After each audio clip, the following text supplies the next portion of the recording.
বলেছেন উনি উনাদের পীর, উনার পীর বলেছেন জান্নাত আমার কান জানা যায় যারা কান্দা লাগাবে তারা জান্নাতি। তো আমি তো উনার মুরিদ নই, উনার মুরিদেরা উনার পীরের জানাজায় কান্দা লাগিয়ে জান্নাত নেবে। ইয়া পীর ও মুর্শিদ, আমি গোলামের জবাব এটাই যে আমাকে যদি জান্নাত নিতে হয় তো অন্য পীরের কাছে নয়, নিজের পীরের কাছেই নেব। এটাই তো একটা সাচ্চা পীরের মুরিদের পরিচয়, যে আমার পীর ও মুর্শিদ যেখানে থাকবেন আমরা ওনার মহব্বতে ওখানেই হাজির আছি। হাজির হচ্ছেন কিনা আর হওয়া দরকার আছে কিনা? পীরকে কেমন ভালোবাসা দরকার জানেন? জানেন না? আজকে বলবো আমি পীরকে কেমন ভালোবাসা দরকার। ইনশাআল্লাহ কিঞ্চিত পরিমাণে হলেও আমি বলবো। আমি খুতবাও তেলাওয়াত করিনি বাপ ভাই। তোমাদের জায়গায় কি কম হলো মাহফিলে? যদি জায়গা থাকে তো বসে যাও। জি, নাহমাদুহু ওয়া নুসাল্লি আলা রাসূলিহিল কারীম, আম্মা বাদ। ফাউযু বিল্লাহি মিনাশ শাইতানির রাজীম, বিসমিল্লাহির রহমানির রহিম। ইয়া আইয়ুহাল্লাযীনা আমানুত্তাকুল্লাহ ওয়া কুনু মাআস সাদিকিন। সাদাকাল্লাহুল আযীম। ইন্নাল্লাহা ওয়া মালাইকাতাহু ইউসাল্লুনা আলান নবী, ইয়া আইয়ুহাল্লাযীনা আমানু সাল্লু আলাইহি ওয়া সাল্লিমু তাসলিমা। আল্লাহুম্মা সাল্লি আলা সাইয়্যিদিনা ওয়া মাওলানা মুহাম্মাদিন কামা তুহিব্বু ওয়া তারদা বি আন তুসাল্লি আলাইহি সালাতাম ওয়া সালামান আলাইকা ইয়া রাসূলুল্লাহ সাল্লাল্লাহু তাআলা আলাইহি ওয়া সাল্লাম। আজকে কি বার গেল গো? না বাপ, আমি ভুলিনি, আমারও মনে আছে, কিন্তু আপনাদের মুখ থেকে এজন্য বলা করাচ্ছি যে বলা আর শোনাতে মজা হবে। জি, আজকে শুক্রবার, তাই না? শুক্রবার গত হলো, শনিবারের রাত। ঠিকই বাপ রে বাপ, এত কড়া হিসাব করো তুমি। বলছে শনিবার হয়ে গেছে 12টা 3। অসুবিধা নেই, বসে থাকুন। শুক্রবার গত হলো, আমিও এটাই বলছিলাম যে শুক্রবার গত হলো। তোমার মতে এখন 12টা 3 হলো তো শনিবার হলো, আর আমার মতে এটা না, সূর্য ডুবেছে তখনই হয়ে গেছে। আমরা মুসলমান, এই হিসাবে কিন্তু হয়ে গেছে ভাই। যাই হোক, তুমি আবার এটা ভাববে না যে আমি লজ্জা দিলাম, এরকম ব্যাপার নাই। যাই হোক, আজকে শুক্রবার গেল, আমরা সবাই জুমা পড়েছি তো? কে কে পড়েননি হাত তুলেন তো। কেউ না পড়লেও হাত তুলবে না। এতটা লোকের সামনে মান সম্মান হারাবে নাকি? জুমা মানব জাতি পড়ে। পিঙ্কির বাপ, ওই এত বড় নুরানি মাহফিলে, বরকতময় মাহফিলে বসে আর তুমি গল্প করছো, এটা কেমন কথা? গল্প করিও না। আরে কথা তো আমাদের বাপের নয়, কথাগুলো হবে নবী পাকের কথা, উনার আওলাদ গণের কথা। কোন মৌলবীর বাপের কথা হবে না। কিছুটা শোনো, দু চারটা কথা শিখো, দরকার আছে। আজকের এই জলসাও রাখা হয়েছে মসজিদের উন্নতি কল্পে।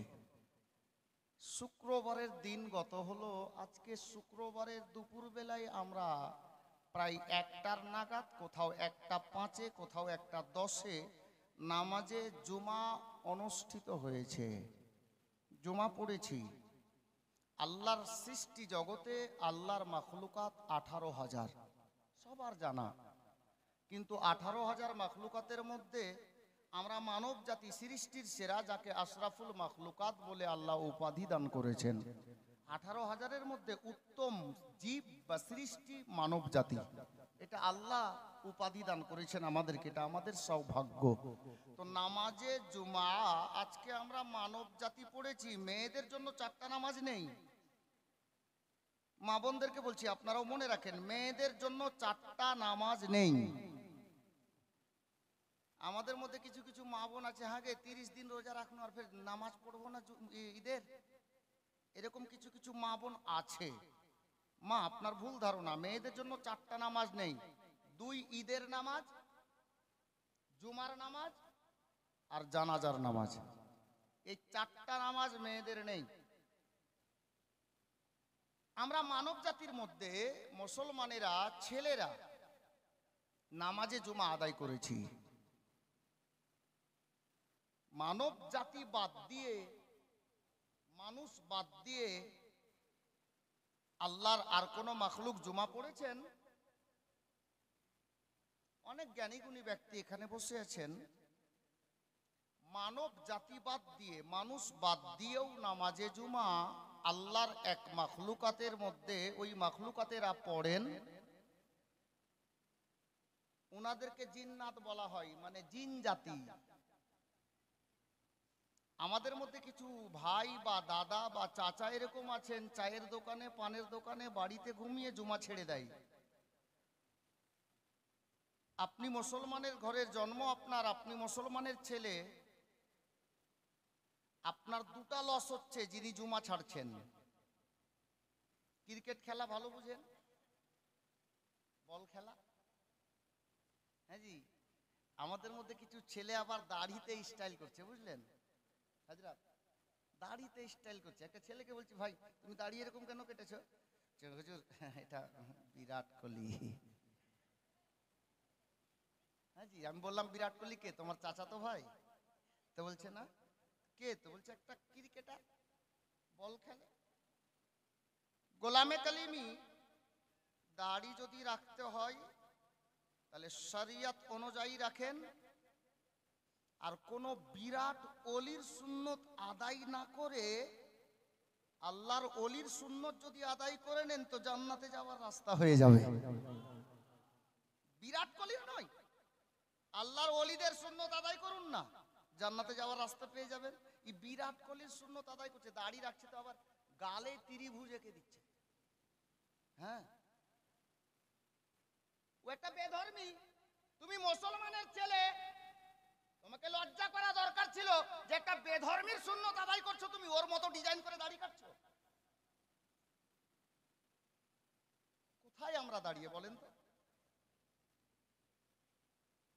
হাজরাতে গেরামি, সাবজেক্ট ওটা নেই। আমি বলছিলাম আমার অনেক দাদা ভাই জুমা ছেড়ে দিচ্ছেন, ওনাদের জন্য বলছিলাম, ভাই জুমা ছেড়ে আপনার দুটা ক্ষতি। একটা কি, জুমা ছাড়লেন তো গুনাহগার হলেন, আর জুমা যদি পড়ে নিতেন আল্লাহর হুকুম আদায় করাও হতো, এবং জিন জাতিরা পড়ে, আর কোন মাখলুক পড়ে পড়ে। আব শুনেন, নামাজে জুমা আল্লাহর মাখলুকাতের মধ্যে মানব জাতি পড়েন, জিন জাতি পড়েন, এবং কেতাবে এসেছে আল্লাহর ফারিস্তা মণ্ডলীরাও নামাজে জুমা পড়েন। জোরে বলুন, নামাজে জুমা আল্লাহর ফারিস্তারাও পড়েন। তবে ইমাম নগরের লোককে যদি জিজ্ঞেস করা হয়, ভাই তোমরা নামাজে জুমা কোথায় পড়ো, তাহলে আপনাদের জুমা মসজিদ দারিয়াপুর জুমা মসজিদ, আপনারা বলবেন দারিয়াপুর জুমা মসজিদে, কেউ বলবে নয়াবস্তি জুমা মসজিদে, কেউ বলবে অচিনতলা জুমা মসজিদে, কেউ বলবে কালিয়াচক পাঁচতলা জুমা মসজিদে। আপনারা প্রশ্ন করতে পারেন যে ভাই আসমাউল বলো তো, ফারিস্তারা নামাজে জুমা কোথায় পড়েন? ভারতে না আরবে? পাকিস্তানে না তুর্কিস্তানে? এই দেশে না বাংলাদেশে? কোন দেশে? দেশ বলতে গিয়ে একটা কথা মনে পড়ে গেল। একটা লোক বলছে পৃথিবীতে কটা দেশ? জি বলে তিনটা। এই তিনটা কি করে? সরি, দুটি। বলে কি কি করে? তো বলছে একটা আমাদের দেশ আর বাকি সব বিদেশ। জি, একটা আমাদের দেশ, আমরা যে দেশে আছি, আর বাকি সব বিদেশ। ওর মতে দুটাই দেশ। হাজরাতে গেরামি, কোন দেশে ফারিস্তারা নামাজে জুমা পড়েন? আরবে না ভারতে? ইরাকে না ইরানে? তুর্কিস্তানে না পাকিস্তানে? জাপানে না ভুটানে? এই দেশে না বাংলাদেশে? কোন দেশে? কিতাবে এসেছে নামাজে জুমা ফারিস্তারা কোথায় পড়েন? এক নম্বর প্রশ্ন।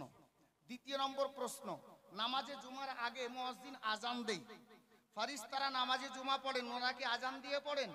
জি হ্যাঁ, আজান দিয়ে পড়েন। আজান কে দেন? যদি জিজ্ঞেস করা হয় দারিয়াপুর জামে মসজিদে আজান কে দিয়েছিলেন আজকে জুমার, বলবেন মুক্তাদি হযরত বা মুয়াজ্জিন হযরত এসে পৌঁছেছিলেন না, নামাজে জুমার সময় হয়েছিল, মাওলানা খালিল পেশ ইমাম আছেন, মাওলানা খলিলুর রহমান কালিমি সাহেব উনি আজান দিয়েছিলেন, প্রশ্নের উত্তর এটাও হতে পারে, বা কোনো হাজী সাহেব দিয়েছিলেন, উত্তর এটাও হতে পারে। ফারিস্তারা নামাজে জুমা পড়েন, উনাদের মধ্যে আজান কে দেন? হযরতে গেরামি আগে বাড়েন। দ্বিতীয় নম্বর প্রশ্ন, নামাজে জুমার খুতবা ফারিস্তাদের মধ্যে কে পড়েন? নামাজে জুমার ইমামতি ফারিস্তাদের মধ্যে কে করেন? আমাদের আনাচে কানাচে যদি কোনো দুয়ার মুনকির থাকে তাকে জিজ্ঞেস করো, তাকে বলো যে সিধা সাদা ভোলা ভালা মুসলমান সুন্নি মুসলমানকে নামাজের পরে দোয়া করলে ফতোয়া লাগাও। এই বেটা শুনো, নামাজে জুমার পরে ফেরেশতারাও আল্লাহর কাছে দোয়া করেন। জোরে বলুন সুবহানাল্লাহ। নামাজে জুমার পরে ফেরেশতারাও আল্লাহর নিকটে দোয়া করেন। তবে দোয়া কিভাবে করেন, কি বলে চান, ইনশাআল্লাহ আমি বলবো। এই কটা আমার প্রশ্ন ছিল, প্রশ্নের উত্তর দেব। আমি একটু আগে বলছিলাম পীরকে কেমন ভালোবাসা দরকার, এটা বলছিলাম না? বাস এটাই 2 মিনিটে শুনে নেন, তারপর আমি ঠিক নিজের পয়েন্টে চলে আসব। বাপ আপনারা নাম শুনেছেন হযরতে সাইয়্যিদানা নিজামউদ্দিন আউলিয়া আলাইহির রহমান, যিনার লাকাব বা উপাধি মাহবুবে ইলাহি। উনার একজন খাস মুরিদ যিনার নাম হযরতে আমিরে খুসরু আলাইহির রহমান। শরীয়তে জায়েজ নেই, উনি নিজে বলেছিলেন হুজুর নিজামউদ্দিন আউলিয়া আলাইহির রহমান, যে শরিয়াতে মুহাম্মাদিতে যদি জায়েজ হতো তো আমিরে খুসরুকে আমি নিজের কবরে নিয়ে নিতাম। জোরে বলুন সুবহানাল্লাহ। কত ভালোবেসেছিলেন নিজের পীরকে উনি। ঘটনাস্থলে এসেছে, আমরা কেমন পীর কা দামান नहीं छोड़ेंगे, আর বাইরে গিয়ে পীর যেটা বলেंगे ও नहीं करेंगे, এরকম তো আমরা মুরিদ। চলুন আমিরে খুসরুর দরবারে। আমিরে খুসরুকে ওনার পীর ও মুর্শিদ একবার খানা আনতে পাঠিয়েছিলেন। বড় পয়েন্টের কথা আছে বাপ, খানা আনতে পাঠিয়েছিলেন। তো ডেইলি খানা আনতে যান, খানা নিয়ে আসেন, টাইমে চলে আসেন। সেই দিন আসতে দেরি হয়ে গেল।